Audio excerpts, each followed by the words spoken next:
Ça, c'est lui. Et là, il y a l'imam qui nous a mariés, en fait. C'était ici, dans l'appartement, avec toute notre famille. لم تكن عائلة لودوفيك مجتمعة بأكملها في هذه الصورة، فقليلون تقبلوا فكرة زواجه من صديقه قيام الجنوب أفريقي. زواج رمزي فقط لأن القانون الفرنسي لا يسمح بعد بزواج المثليين، لكنه غير مسبوق بالنسبة إلى أسرة لودوفيك المسلمة والمتحضرة من أصل جزائري. هذا هو أخوك الأكبر الذي عارض ميولك الجنسية وزواجك؟ أخي لم يتقبل كل ذلك، لكنني أتفهمه. كان يريد لعب دور الأخ الأكبر. ما يزعج في علاقة حميمية بين مثليين هو حصرها في العلاقة الجنسية. في المجتمعات العربية والإسلامية تبقى هذه المسألة من المحرمات.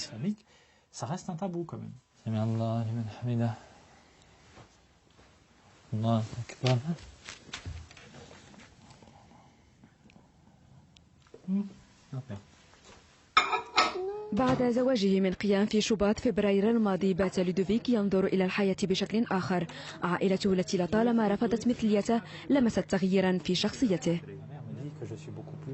والدتي قالت إنني أبدو أكثر هدوءا، لأنني في السابق كنت أعيش نوعا من العذاب بسبب ميل الجنس ورفض عائلتي وموقف ديني من ذلك.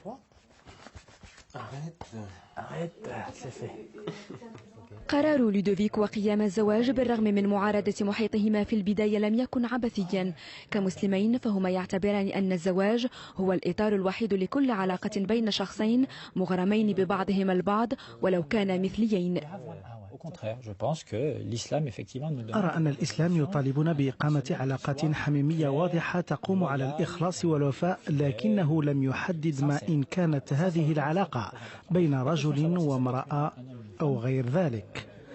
الزواج في الإسلام لا نوع له، يمكن أن يكون زواجا بين رجلين أو امرأتين كذلك.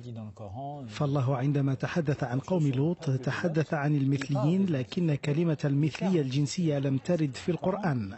ما حرمه الله هو الاغتصاب والعنف الجنسي اللذين كانا سائدين عند قوم لوط.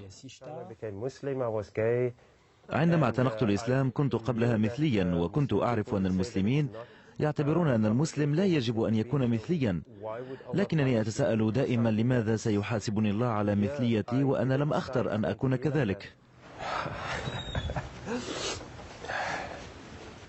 قيام كما لودوفيك مقتنعان بأنهما على صواب، قناعة لا يشاطرها كثيرون ولا سيما من العرب والمسلمين في فرنسا، فهم ما زالوا برأي لودوفيك وقيام ينظرون إلى المثلية كفاحشة. عندما نتجول هنا في مدينتنا لا نعطي انطباعا للناس بأننا زوجان، وإنما نبدو كصديقين فقط، فسكان الضواحي لا يتقبلون كثيرا المثلية الجنسية. ما قد يزعج الناس هو تبادل الحركات الحميمية علانية وتبني أطفال ومرافقتهم إلى المدرسة. لودوفيك أسس أول جمعية للمثليين المسلمين في فرنسا عام 2010، جمعية ساهمت في نقاشات مع السلطات الفرنسية بهدف سن قانون يسمح للمثليين بالزواج.